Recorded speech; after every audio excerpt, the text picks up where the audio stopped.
My son's finger was in my face, his voice so loud the pictures on the wall were shaking. "Don't you ever argue with my wife in her house." I stood there in my own kitchen, the kitchen I'd built with my own 2 hands 37 years ago, and I couldn't believe what I was hearing. This was the same boy I'd carried for 9 months, the same child I'd worked double shifts to feed, the same young man I'd sent to college while I wore shoes with holes in them. "Her house?" The words came out of my mouth so quiet I barely heard them myself. "Darnell, this is my house." My daughter-in-law Keisha stood behind him with her arms crossed, a satisfied smirk on her face like she'd just won the lottery.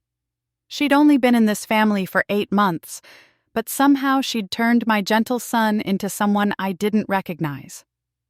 "Not anymore," Darnell said, his eyes cold in a way that made my heart stop. "We live here now. You need to respect that." I looked around my living room. The walls I'd painted, the floors I'd refinished on my hands and knees, the garden outside that window where I'd planted roses the year Darnell was born. Everything in this house had my fingerprints on it, my sweat, my prayers. "Baby, I think we need to talk about this," I said, trying to keep my voice steady. "Maybe we should all sit down and—" "There's nothing to talk about, Lorraine."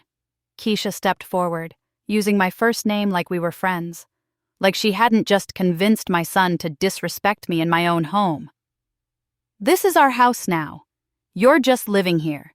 And if you can't respect me, maybe you need to find somewhere else to stay." The air left my lungs.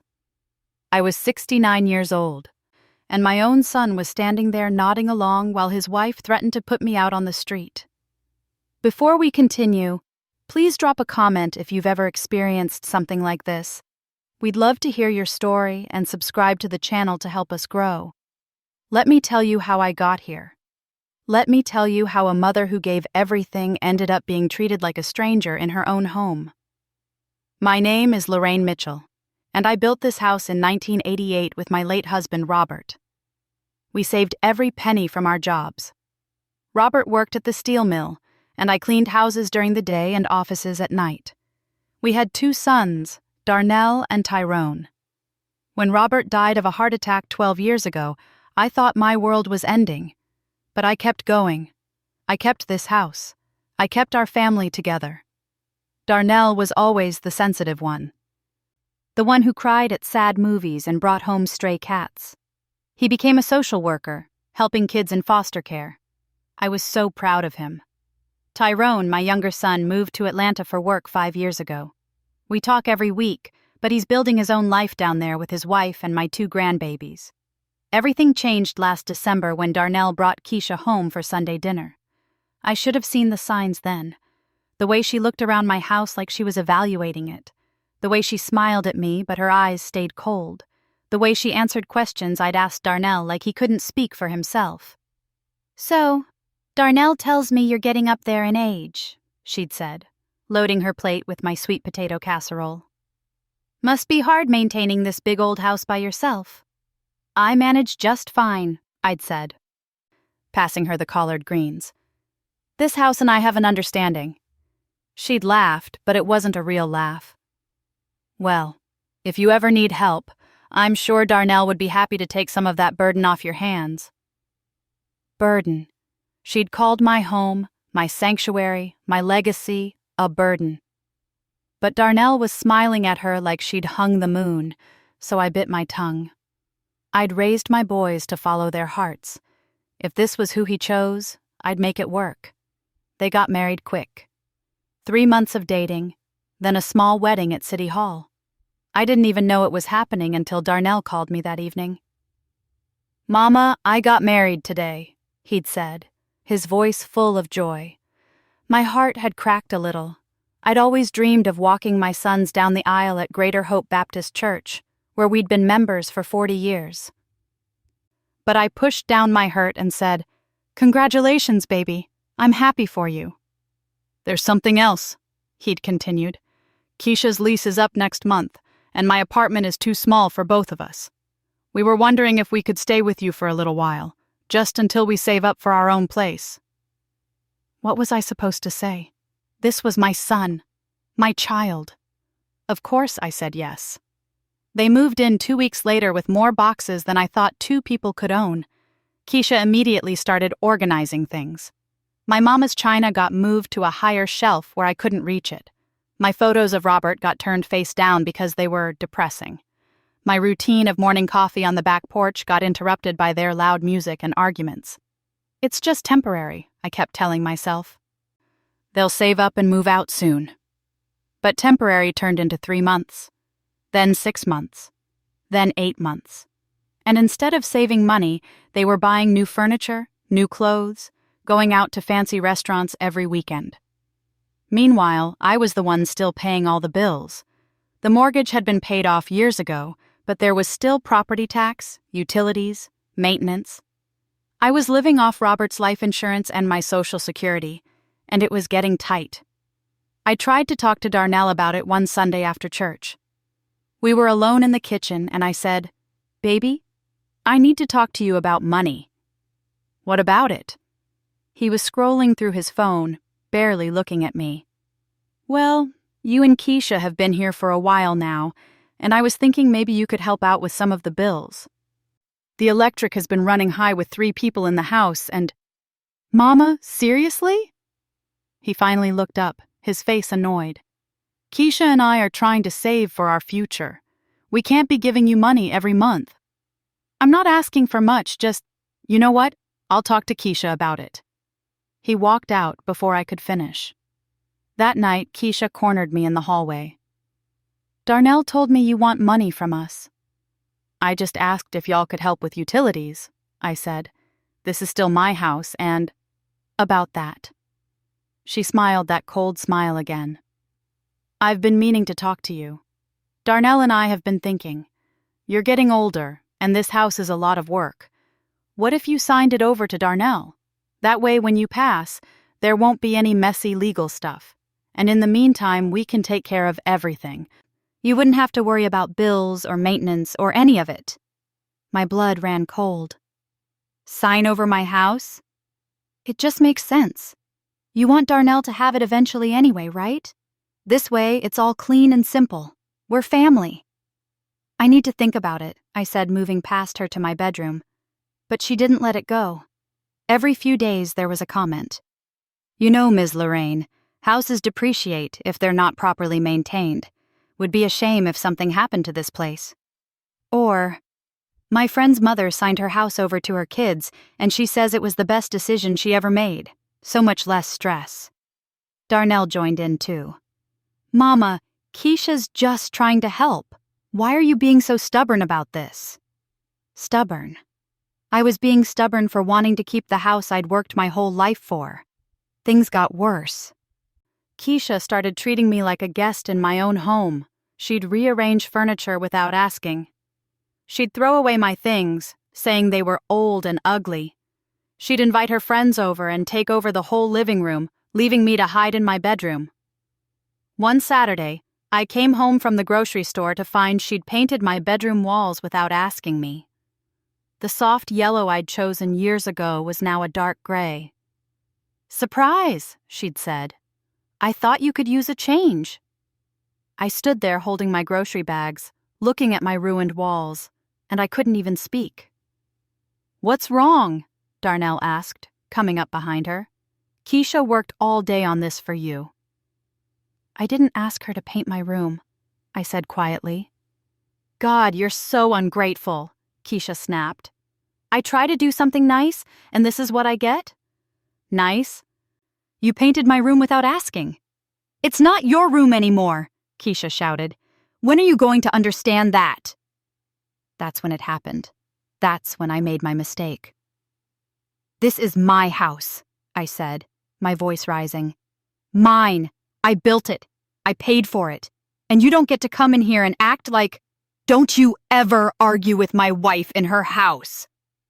Darnell's voice was so loud it shook me to my core. And now here we were, full circle. My son defending his wife's claim to my house while I stood there feeling like a stranger in my own home. "I want you to apologize to Keisha," Darnell said. his arms crossed just like hers. They looked like a united front. Against me. Apologize? I couldn't believe it. For what? For disrespecting her, for making her feel unwelcome, for being selfish. Selfish. The word hit me like a slap. I'd worked 3 jobs to put this boy through college. I'd gone without so he could have. I'd given him everything, and now I was selfish? Get out, I said quietly. What? Darnell's face showed confusion. I said get out. My voice was stronger now. Both of you, get out of my house. Keisha laughed. Actually laughed. You can't kick us out. We live here. This is my house, I said again. And I want you out. Mama, you're being ridiculous, Darnell said. Where are we supposed to go? I don't care, figure it out, but you need to leave, now. They didn't move. They just stood there, staring at me like I was the crazy one. Fine, I said. Don't leave. But I'm going to my room, and tomorrow morning, things are going to change around here.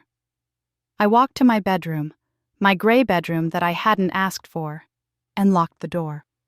My hands were shaking so badly I could barely turn the key. I sat on my bed and cried. Not quiet tears, but deep sobs that came from somewhere in my soul. How had it come to this? How had my sweet boy turned into someone who would choose his wife of 8 months over his mother of 42 years? My phone rang. It was Tyrone calling from Atlanta. Hey, Mama. Just checking in. How are you? I almost told him everything. Almost broke down and explained how his brother was breaking my heart. But Tyrone had his own family, his own problems. I didn't want to burden him. I'm fine, baby. How are my grandbabies? We talked for 30 minutes about his kids, his job, his life. When we hung up, I felt even more alone. I didn't sleep that night. I lay in my dark gray room and thought about everything. About Robert and how he'd worked himself to death to give us this house.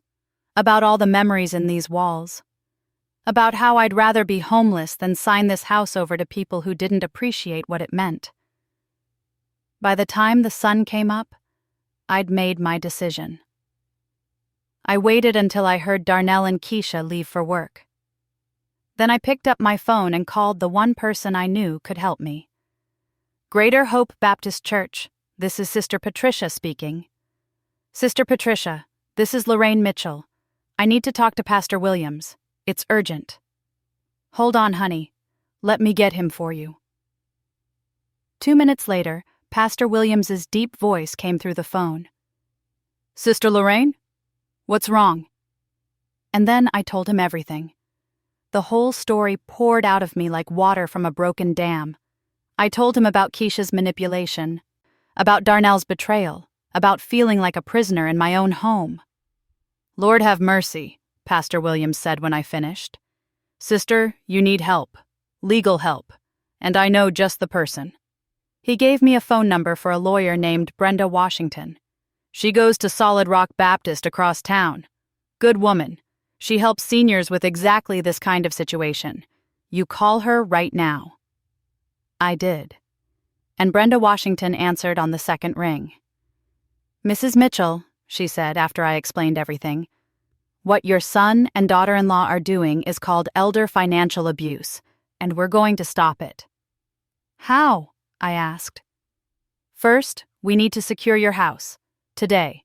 Do you have copies of your deed? Yes, in my safe. Good. I need you to bring those to my office this afternoon. And Mrs. Mitchell?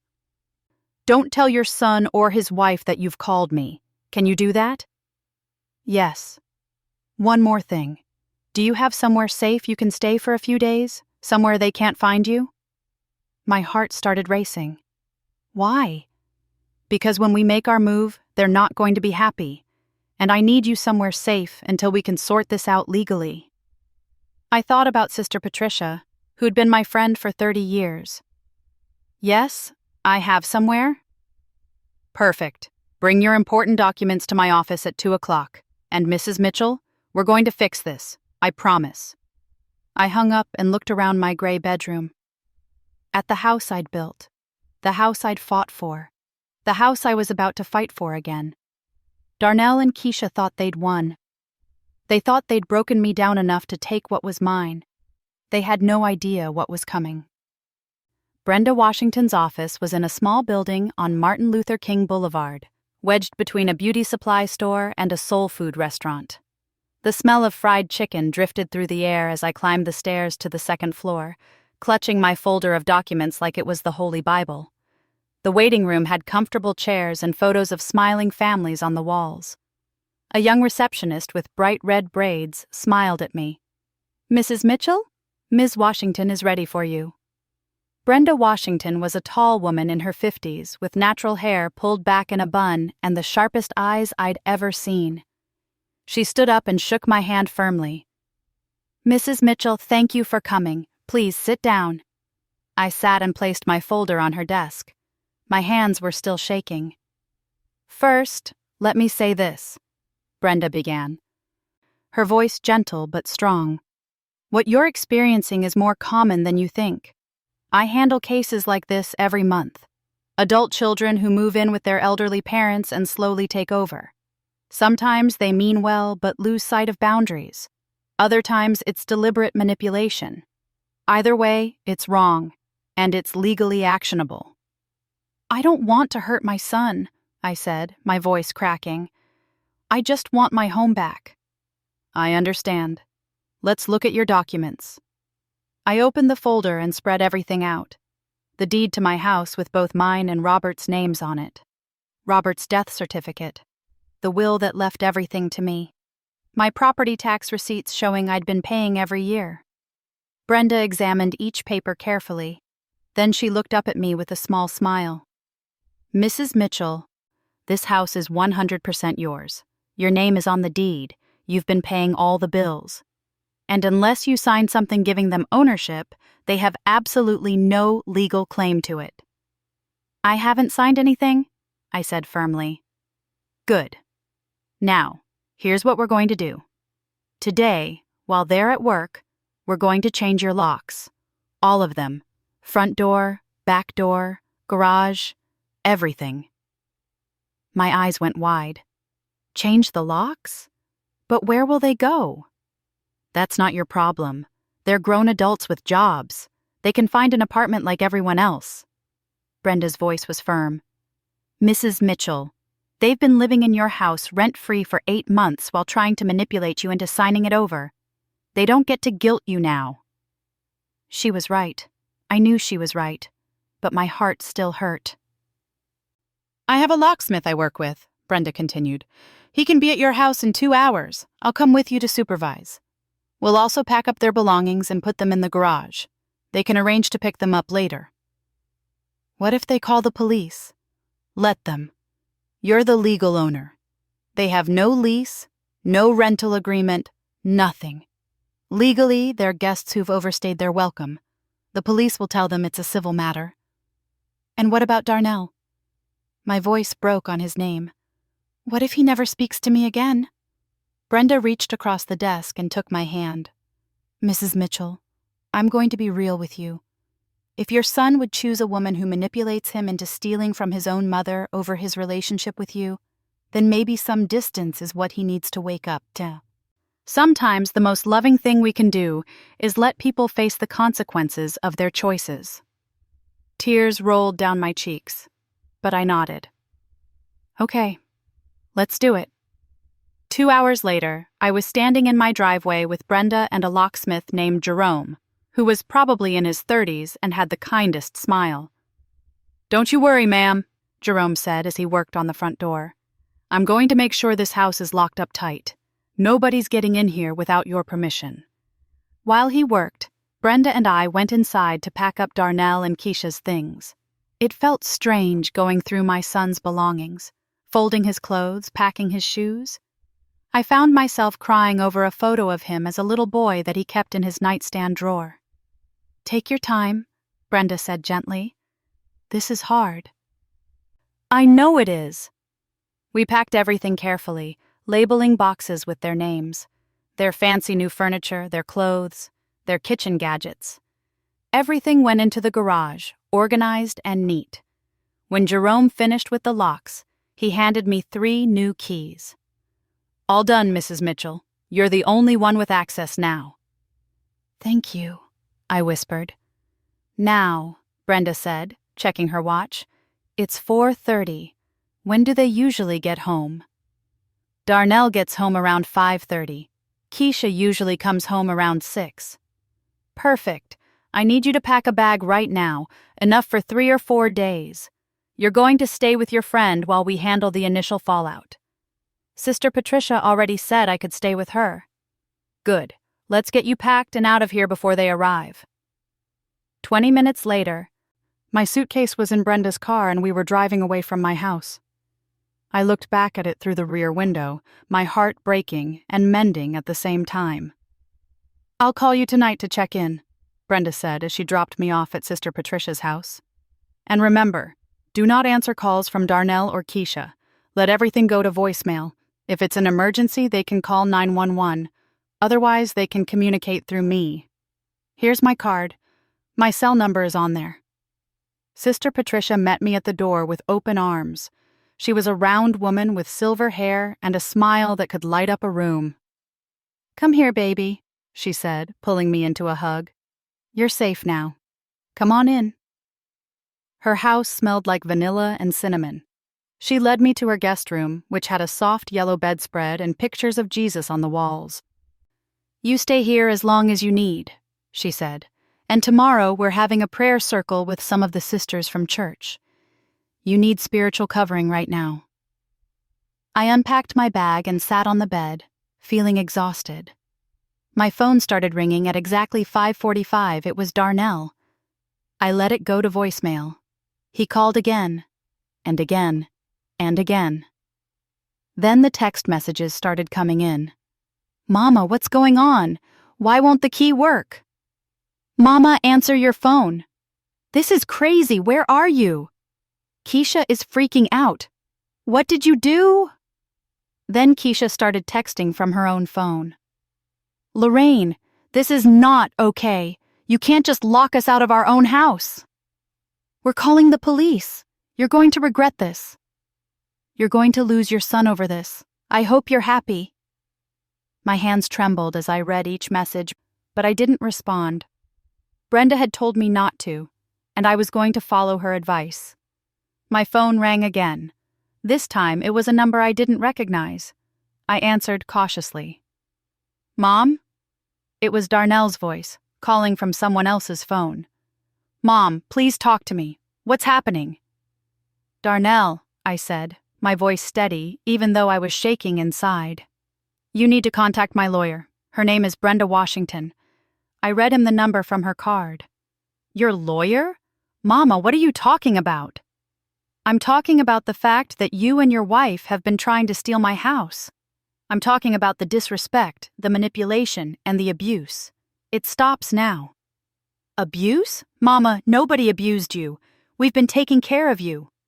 "Taking care of me? Darnell, I've been paying every bill while you and Keisha saved money for fancy dinners and new furniture. You tried to convince me to sign over my house. Your wife has been treating me like a servant in my own home, and you let her.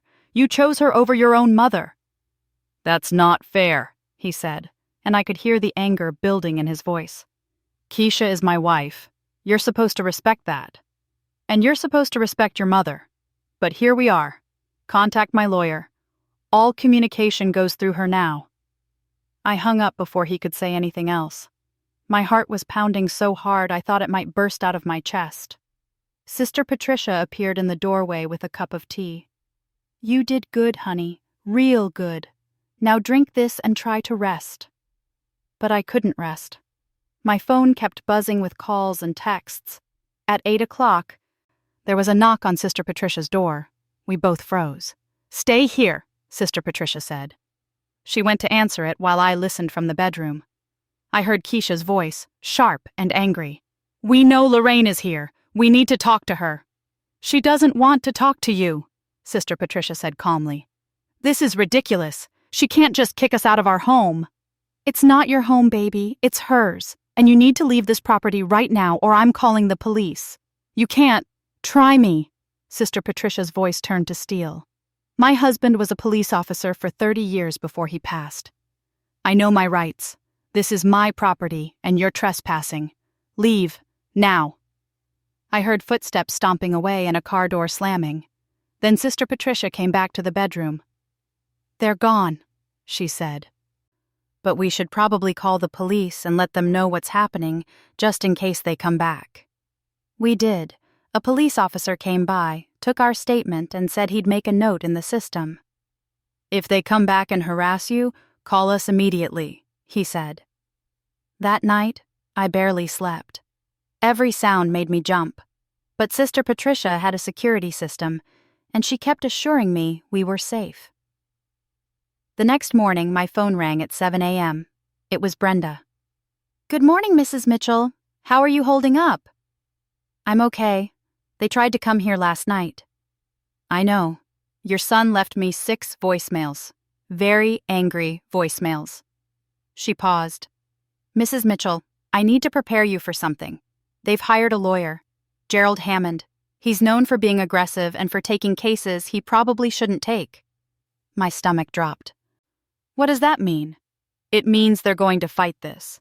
Hammond sent me a letter this morning claiming that you verbally promised them the house and that they've been contributing to its upkeep. He's demanding that you let them back in immediately." "That's a lie. I never promised them anything. And they haven't paid a single bill." "I know. And we can prove it. Do you have bank statements showing that you've been paying all the utilities?" "Yes, everything goes through my checking account." "Perfect. Get me copies of the last year's worth of statements. We're going to show exactly who's been paying for what." Over the next 3 days, Sister Patricia's house became my war room. I gathered bank statements, utility bills, property tax receipts, every piece of paper that proved this was my house and my money keeping it running. The sisters from Greater Hope Baptist came by for a prayer circle. Sister Patricia, Sister Dorothy, Sister Evelyn, and Mother Joyce all gathered around me in the living room, holding hands and praying. "Lord, we lift up Sister Lorraine to you," Mother Joyce prayed, her voice strong despite her 85 years. "She's been a faithful servant, a good mother, a hard worker, and now she's being tested. Give her strength, Lord. Give her wisdom, and let justice prevail." "Yes, Lord," the others echoed. After the prayer, Sister Dorothy, who worked at the courthouse, leaned forward. "Honey, I see cases like this all the time. These young folks think they can take advantage of their parents. But you got rights. You got the law on your side."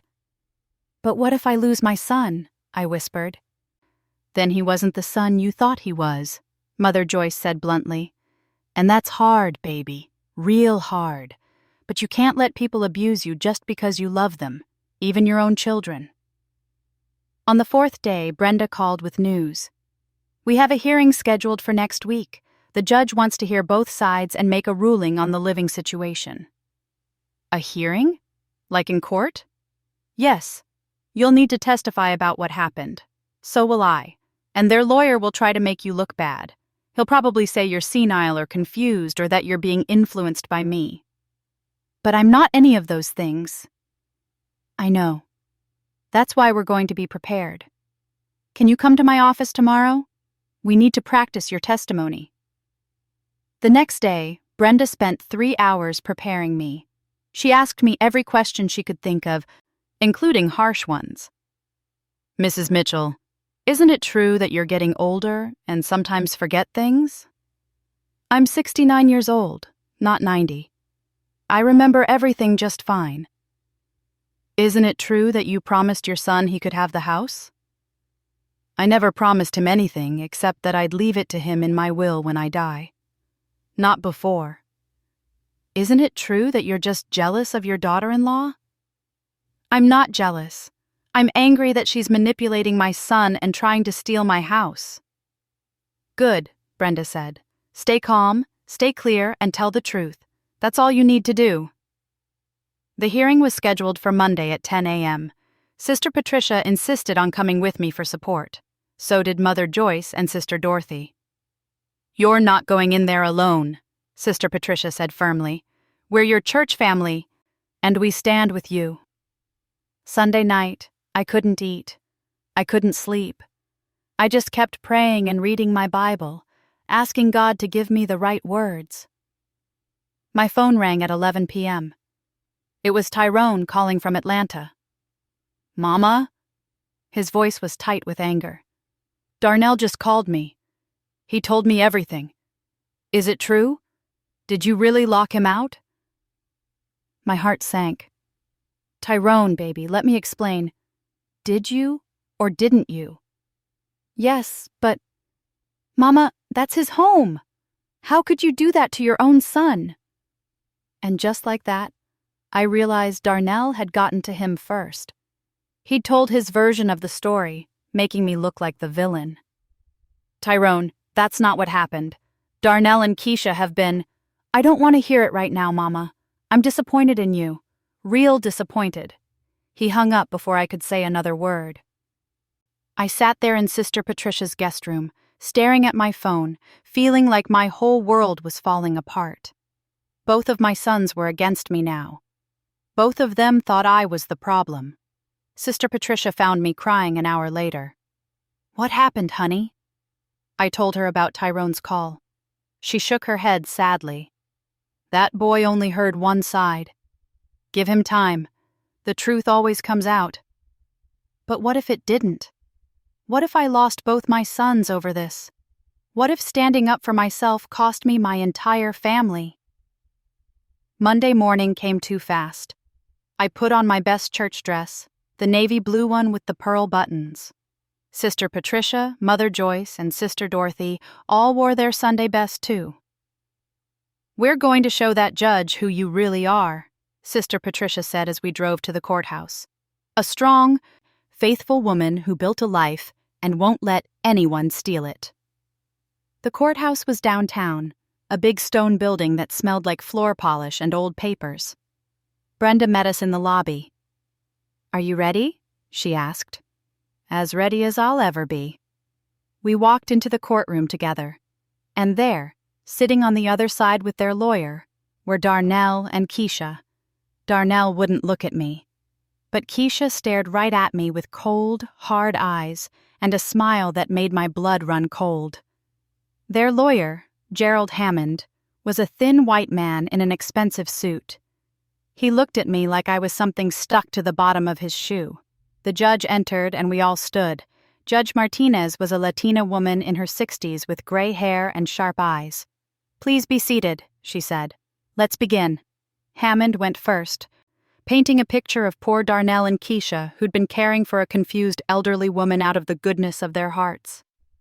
"Your Honor," he said smoothly, "my clients moved in with Mrs. Mitchell because she could no longer care for the house on her own. They've been maintaining it, paying for repairs, and ensuring she's safe. And now, after months of their care and dedication, she suddenly locked them out without warning. We believe Mrs. Mitchell is suffering from diminished capacity and is being unduly influenced by her attorney." I wanted to jump up and scream that it was all lies. But Brenda had told me to stay calm and wait my turn. Then it was Brenda's turn to speak. She stood up with a folder full of documents. "Your Honor, I have bank statements showing that Mrs. Mitchell has paid every single utility bill, property tax payment, and home repair cost for the past 8 months that my clients have lived there. Not $1 came from Mr. Mitchell or his wife." She presented the papers to the judge, who studied them carefully. "Furthermore," Brenda continued, "Mrs. Mitchell's medical records show she is in excellent health for her age. Her doctor has examined her and found no signs of dementia, confusion, or diminished capacity.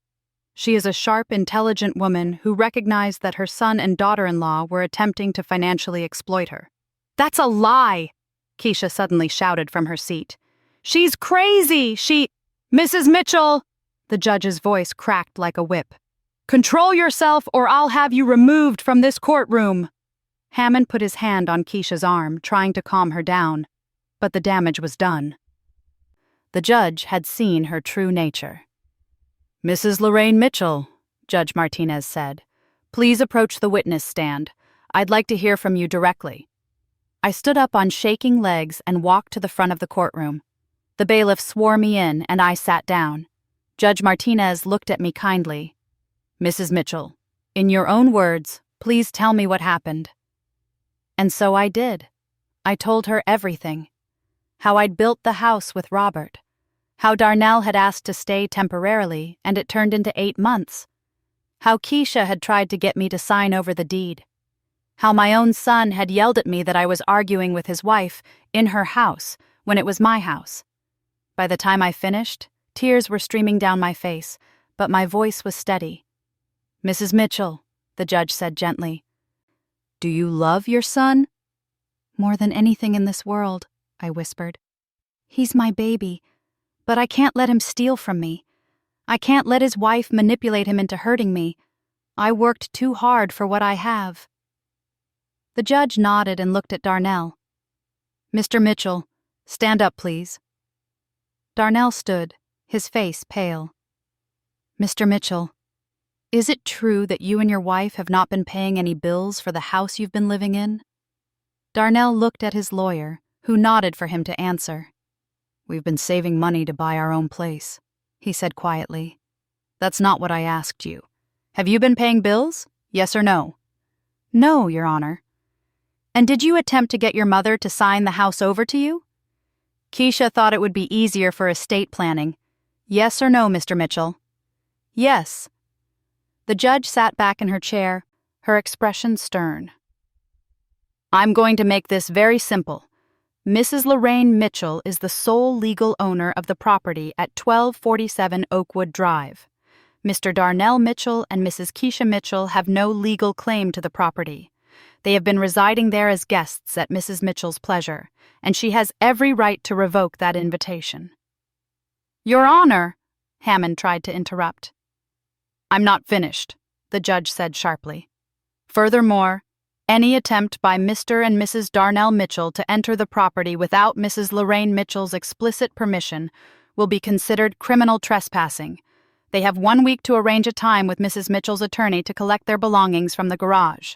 After that, Mrs. Mitchell may dispose of those belongings as she sees fit. She banged her gavel. Case dismissed. I sat there in shock. I'd won. I'd actually won. Brenda helped me out of the witness stand.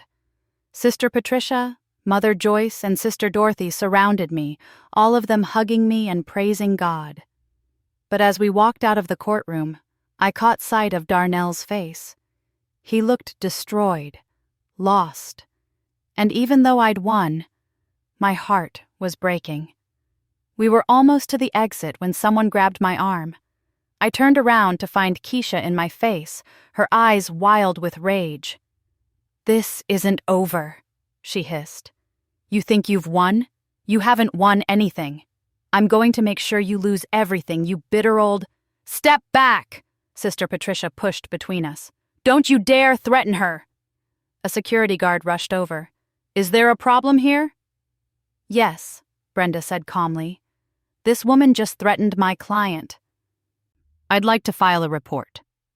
Keisha's face went white as the security guard took out his notepad. Ma'am, I'm going to need you to come with me.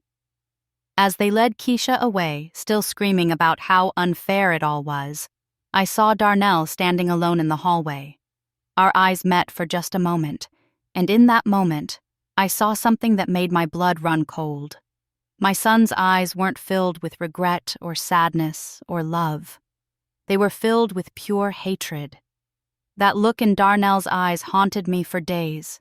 It wasn't the look of my sweet boy who used to bring me dandelions from the yard. It was the look of a stranger who hated me for standing up for myself. Sister Patricia drove me back to my house that afternoon. The new locks gleamed in the sunlight, and for the first time in months, I unlocked my own front door without fear. The house felt different, emptier but cleaner somehow, like a weight had been lifted. I walked through each room, reclaiming my space. I moved my mama's china back to where it belonged. I turned Robert's photos face up again. I stood in my bedroom, still gray, but I'd repaint it soon. And I breathed. You okay, honey? Sister Patricia asked from the doorway. I don't know, I admitted. I won in court, but I feel like I lost everything that matters. Give it time, she said. The truth has a way of settling in people's hearts. But 3 days later, the harassment started. It began with phone calls from numbers I didn't recognize. When I answered, it was Keisha's voice, vicious and cruel. You're going to regret this, old woman. Nobody treats me like this and gets away with it. You're going to die alone in that house. Your own son won't even come to your funeral. I'm going to tell everyone what a terrible mother you are. I'm going to ruin you. I started letting all calls go to voicemail. Then the letters started arriving. Nasty, hateful letters with no return address, accusing me of being a bad mother, a selfish woman, a bitter old witch who destroyed her son's marriage.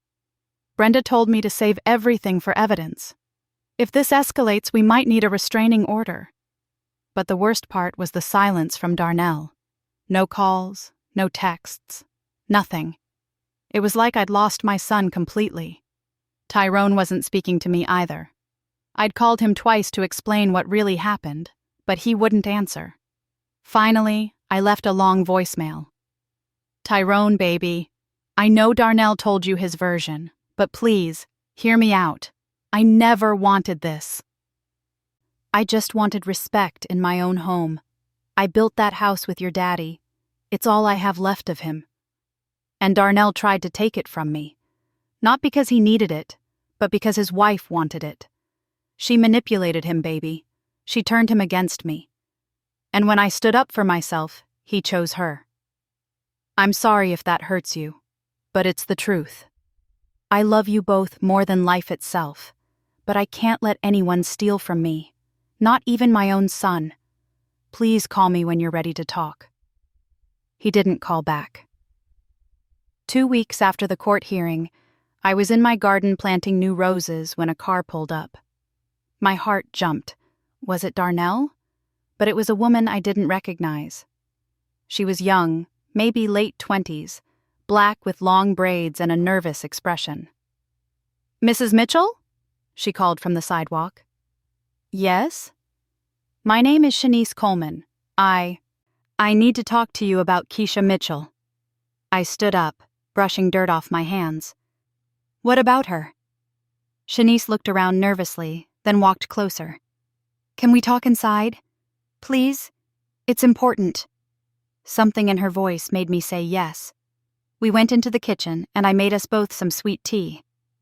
Mrs. Mitchell, Shanice began, her hands shaking around her glass. Keisha is my cousin.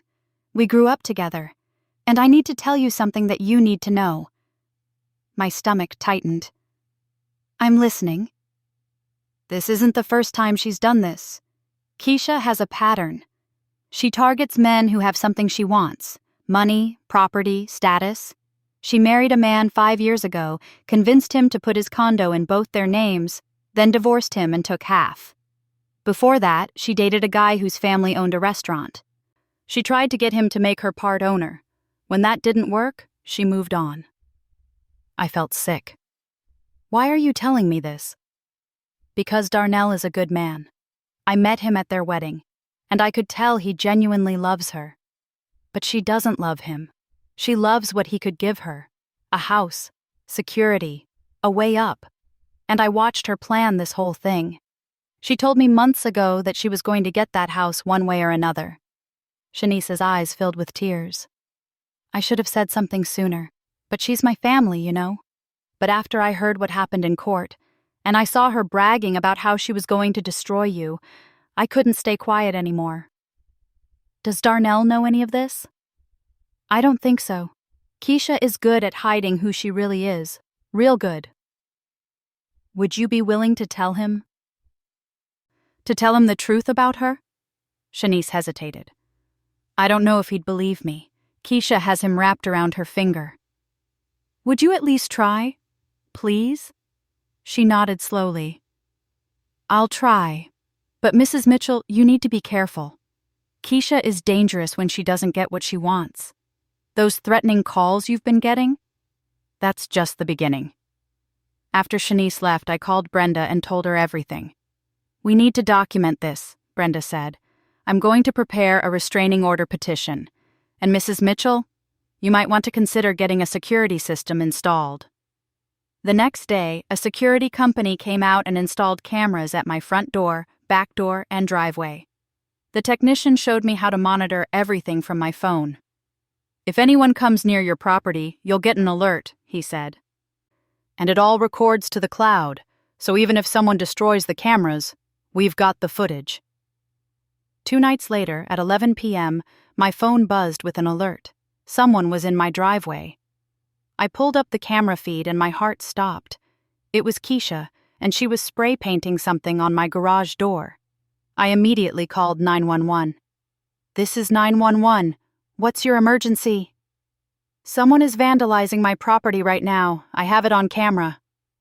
"Are they still there?" I looked at the feed. Keisha was taking photos of her handiwork with her phone. "Yes, she's still here.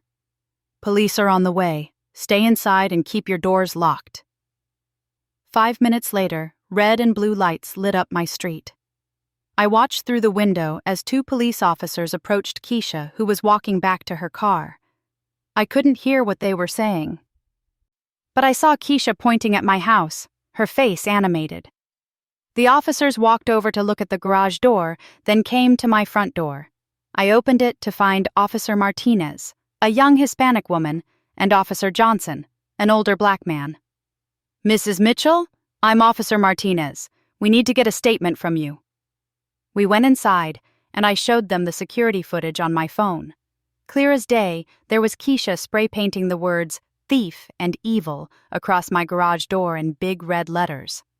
"That's pretty clear evidence," Officer Johnson said. "We're arresting her for vandalism and trespassing. There's also a notation in our system about previous harassment?" "Yes. She's been making threatening phone calls.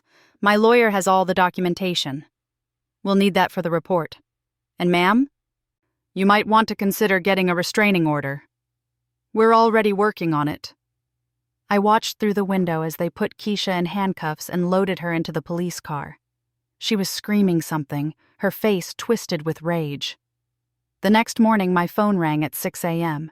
It was Darnell, his voice frantic. "Mama, they arrested Keisha last night. You had her arrested." "Darnell, she came to my house at 11 at night and vandalized my garage. I have it on camera."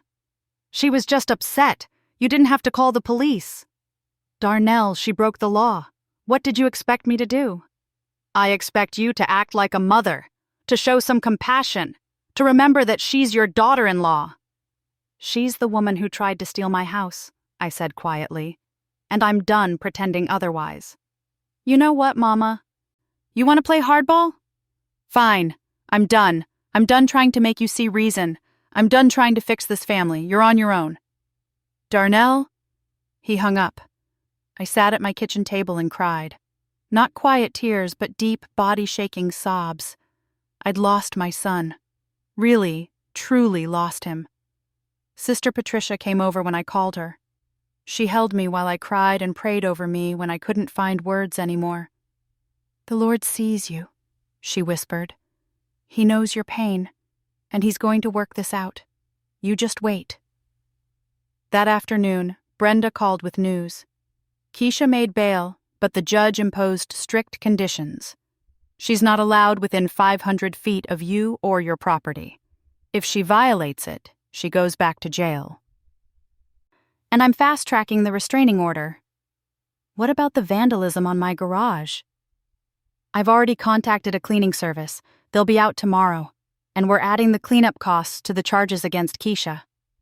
Over the next week, I tried to rebuild my life. I repainted my bedroom back to yellow. I planted more flowers in my garden. I went to church on Sunday and felt the love of my church family surrounding me. But the whispers started. Not from my church, but around town. Keisha had been busy spreading lies. I heard about it from Sister Dorothy, who worked at the courthouse. "Honey, I don't know if you know this, but Keisha's been on social media telling a completely different story. She's saying you're mentally ill and kicked them out for no reason. She's got photos of your garage, before she spray painted it, and she's saying they were taking care of the house while you neglected it." My heart sank. Can she do that? She can say whatever she wants, doesn't make it true, but people who don't know you might believe her. That night, I got a Facebook friend request from someone named Angela Porter.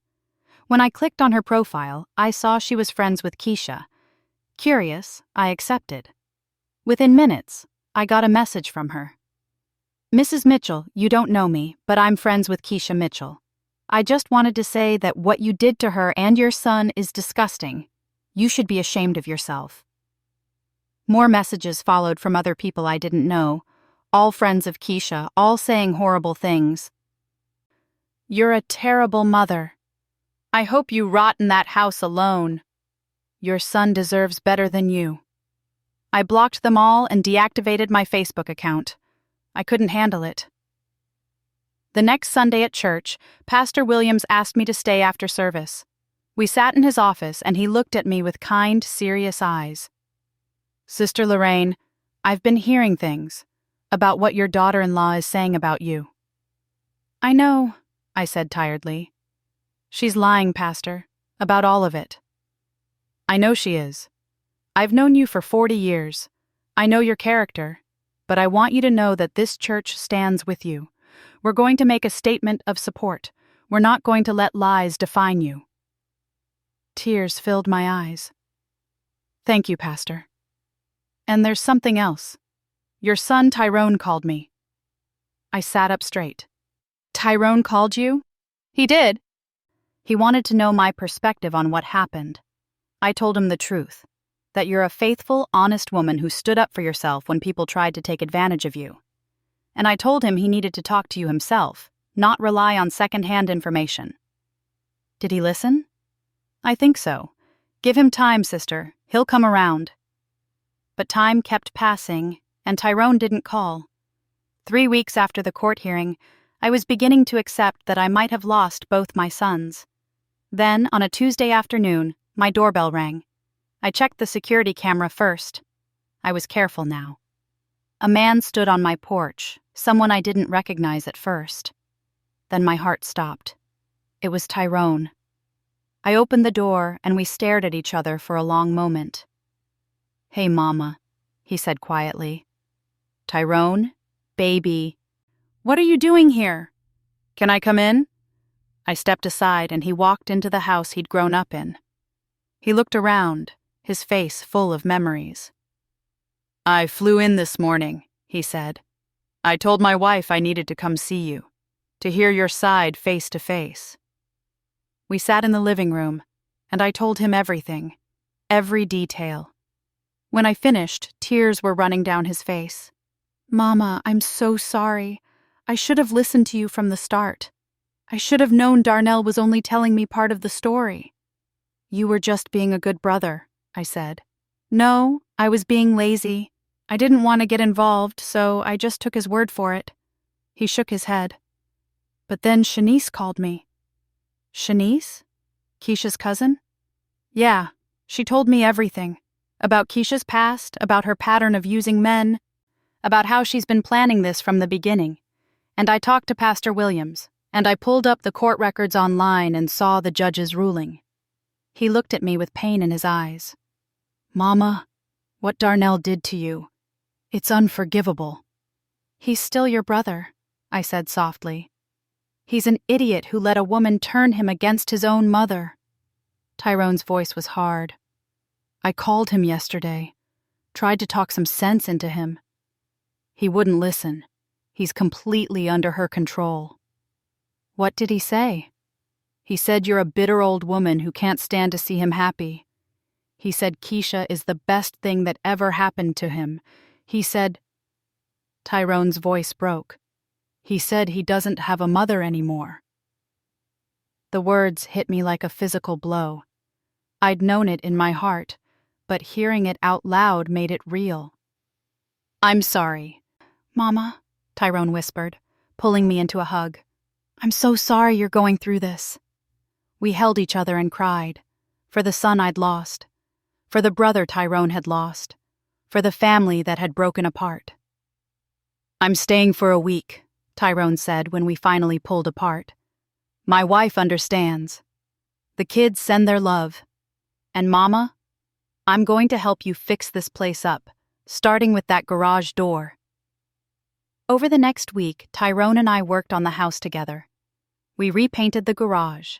We fixed the loose board on the back porch. We planted new flowers in the front yard. And we talked, really talked. About Robert, about raising kids, about family, about forgiveness and boundaries and love. "You did the right thing," Tyrone said one evening as we sat on the porch drinking lemonade. "Standing up for yourself. Even if it cost you Darnell." "It doesn't feel right," I admitted. "It feels like I failed him somehow." "You didn't fail him. You raised him right. He's choosing to act wrong. That's on him, not you." On Tyrone's last day, we were packing up the paint supplies when my phone rang. It was Brenda. "Mrs. Mitchell, I have news. Keisha's court date for the vandalism charge is set for next month. But there's something else. Her ex-husband, the one Shanice told you about, he's willing to testify about her pattern of behavior if needed." "Testify where?" "Well, that depends. Have you thought about suing them for harassment and emotional distress?" I hadn't. The idea seemed exhausting. "I just want peace, Brenda. I just want to live in my house in peace." "I understand. But sometimes peace requires showing people there are consequences for their actions." I thought about it, about the threatening calls, the vandalism, the lies on social media, the pain of losing my son. "Let me think about it," I said. After Tyrone left for Atlanta, the house felt quiet again. But it was a different kind of quiet. Not lonely, but peaceful. I started going to a grief support group at church for people who'd experienced family estrangement. There were more of us than I'd realized. Parents whose adult children had cut them off, siblings who no longer spoke, families torn apart by money or addiction or manipulation. "It's not your fault," the facilitator, Dr. Henderson, kept saying. "You can't control other people's choices. You can only control your own response." I learned that setting boundaries wasn't selfish. That loving someone didn't mean letting them abuse you. That sometimes the most loving thing you could do was let people face the consequences of their actions. 1 month after Tyrone's visit, Keisha's court date arrived. I sat in the courtroom with Brenda, watching as the prosecutor presented the evidence. The security footage was damning. Keisha's lawyer tried to claim she was emotionally distressed and not thinking clearly. The judge wasn't buying it. "Mrs. Mitchell, you're being sentenced to 60 days in jail, suspended pending completion of anger management classes and payment of restitution to Mrs. Lorraine Mitchell in the amount of $1,500 for damages and emotional distress. You're also prohibited from contacting Mrs. Mitchell in any way, directly or indirectly, for a period of 5 years and violation of this order will result in the immediate execution of the jail sentence. Do you understand?" Keisha's face was stone. "Yes, Your Honor." As we left the courtroom, I saw Darnell waiting in the hallway. He looked terrible, thinner, with dark circles under his eyes. Our eyes met, and for a moment, I saw a flicker of something. Regret? Sadness? But then Keisha came out, and he immediately went to her side, putting his arm around her protectively. They walked past me without a word. That night, I sat in my yellow bedroom and looked at old photos of Darnell. Baby pictures, school pictures, his college graduation. I cried for the boy he used to be and the man he could have become. But I also felt something else. Relief, freedom, peace. I'd spent months being afraid, being hurt, being manipulated. But I'd stood up for myself. I'd fought for what was mine. And I'd won. Not everything. I'd lost my son, maybe forever. But I'd kept my dignity, my home, and my self-respect. 3 months later, on a Sunday after church, Sister Patricia and I were heading to her car when someone called my name. "Mrs. Mitchell?" I turned to see Shanice standing there looking nervous. "Shanice, what are you doing here?" "I needed to talk to you. It's about Darnell." My heart jumped. "Is he okay?" He's confused, really confused. Keisha moved out last week.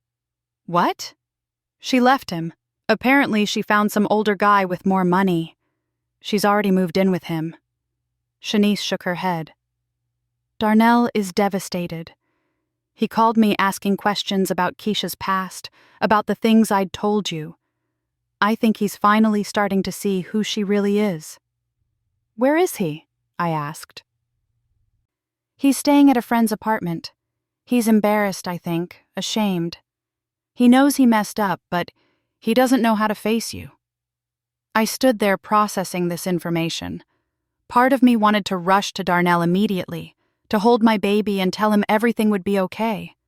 But another part of me, the part that had learned hard lessons about boundaries, knew that I couldn't fix this for him. Thank you for telling me, I said to Shanice. But if Darnell wants to talk to me, he knows where I live. That night, I prayed. Not for Darnell to come back to me, but for him to find his way back to himself, to the good man I knew he could be. 2 weeks later, on a Thursday evening, my doorbell rang. I checked the camera. It was Darnell. He looked broken. His clothes were wrinkled, his face unshaven, his eyes red from crying. I opened the door. "Mama," he said, and his voice cracked on the word. "Mama, I'm so sorry." We stood there for a long moment, mother and son, separated by so much pain. "Come in," I said. We sat in the living room, and Darnell cried. Really cried, like he hadn't cried since he was a little boy. "I was so stupid," he said. "So blind. Keisha was using me the whole time and I couldn't see it. Or maybe I didn't want to see it. And I hurt you. Mama, I hurt you so badly, and I can't forgive myself." "What made you finally see it?" I asked quietly. "When she left. She didn't even say goodbye. She just packed her stuff and left a note saying she'd found someone better. Like I was nothing, like our marriage was nothing." He wiped his eyes. "And then Shanice told me everything. About Keisha's ex-husband, about her pattern. About how she'd planned from the beginning to get this house, and I realized what I'd done to you." "You chose her over me," I said. "You let her manipulate you into betraying your own mother." "I know." His voice was barely a whisper. "I know, and I hate myself for it. You worked so hard for everything you have. You sacrificed everything for me and Tyrone, and I tried to steal from you.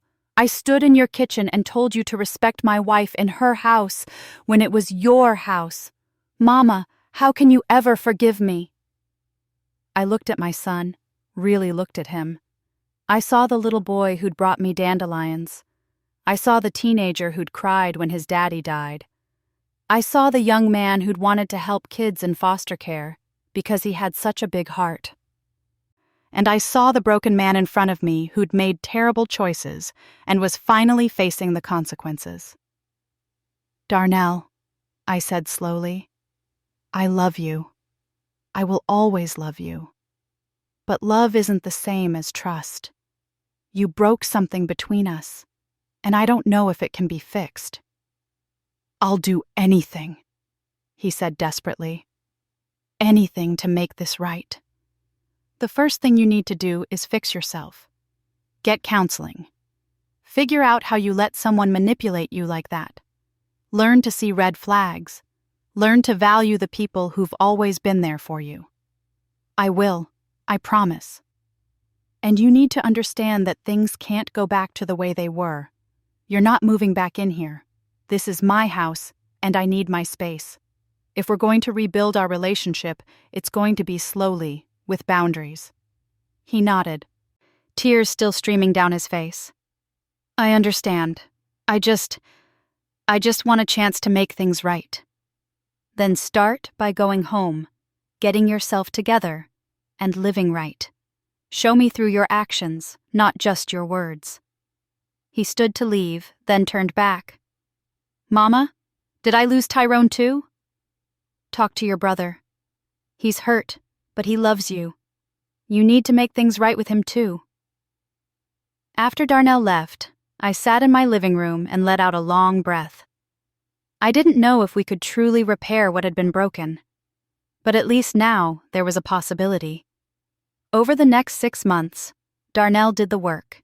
He went to therapy. He got his own apartment. He started paying off the restitution Keisha owed me on her behalf, even though he wasn't legally required to. We started having lunch together once a month. Just lunch, in a public place where we could talk without too much pressure. We talked about his job, about his therapy, about the lessons he was learning. "My therapist says I have codependent tendencies," he told me one day over barbecue at Big Mike's. "I wanted to be needed so badly that I ignored all the warning signs with Keisha." "You've always had a big heart," I said. "That's not a bad thing. You just need to be smarter about who you give it to." "Like my mama," he said with a small smile. "She's always been smart about people." It wasn't forgiveness yet. It wasn't healed yet. But it was a start. Tyrone flew in for Thanksgiving, bringing his wife and kids. We had dinner at my house, not anybody else's, and it felt like family again.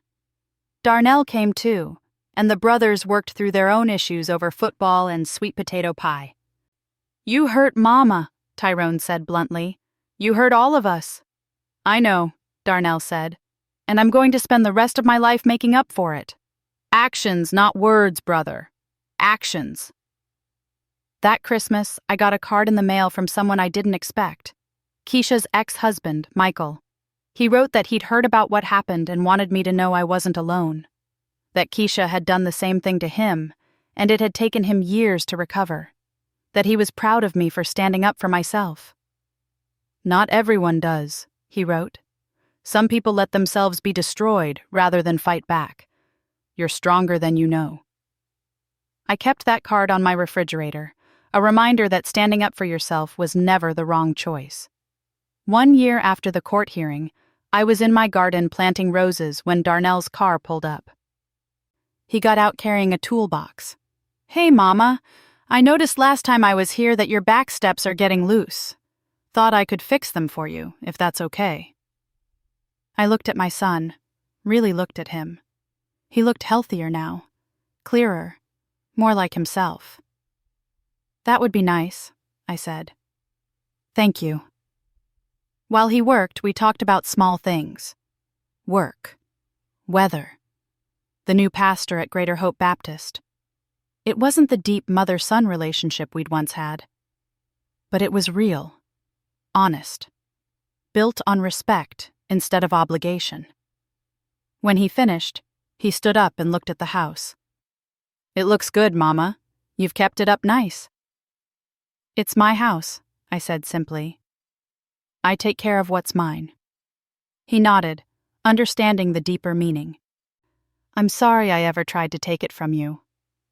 "I know you are." "Do you think you'll ever really forgive me?" I thought about it. About all the pain, all the tears, all the sleepless nights.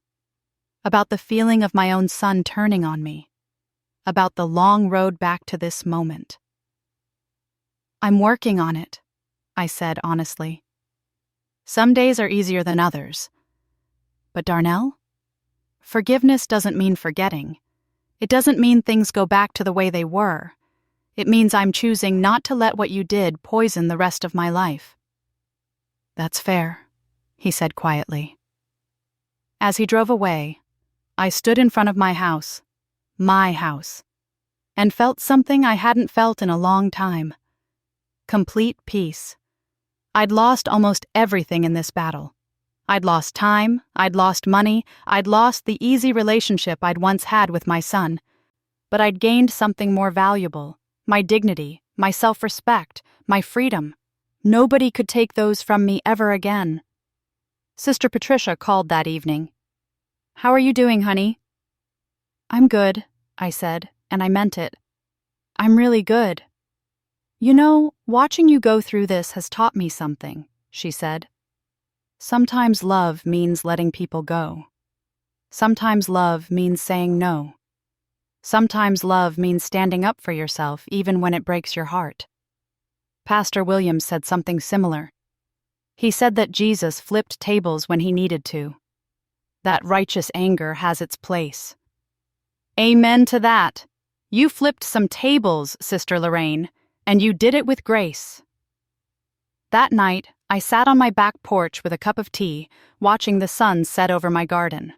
The roses were blooming, red and yellow and pink. The house was quiet, but it was my quiet, my peace. My phone buzzed with a text from Darnell. "Thank you for giving me a chance to make things right. I love you, Mama." I typed back, "I love you too. Keep doing the work." It wasn't everything, but it was something. And sometimes, something is enough. I thought about all the people who'd stood by me through this ordeal. Sister Patricia, who'd given me a place to stay, Mother Joyce and Sister Dorothy, who'd gone to court with me, Pastor Williams, who'd offered wisdom and support, Brenda Washington, who'd fought for my rights, Shanice, who'd found the courage to tell the truth, Tyrone, who'd flown across the country to be there for me. And I thought about Robert, my late husband, who'd worked alongside me to build this house. I hoped he was proud of me for protecting what we'd built together. "I did it, Robert," I whispered into the evening air. "I kept our home. I kept our legacy. And I'm still standing." The breeze rustled through the trees, and for a moment, I could almost feel him there beside me, telling me he'd never doubted I would. I was 69 years old. I'd lived through poverty, through racism, through my husband's death. I'd raised 2 sons while working multiple jobs. I'd built a house with my own 2 hands, and I'd stood up to my own child when he tried to take it from me. Not because I didn't love him, but because I loved myself. That was the lesson I'd learned through all of this. That loving yourself wasn't selfish, that protecting yourself wasn't cruel, that standing up for yourself wasn't mean. It was necessary. It was survival. It was strength. As the stars came out, I went inside my house, locked my doors with my new locks, and got ready for bed. Tomorrow, I'd wake up in my own room, in my own house, with my own peace. Tomorrow, and every day after that. Because this was my house, and nobody, not even my own son, could take that away from me again. Thanks for listening. Don't forget to subscribe and feel free to share your story in the comments. Your voice matters.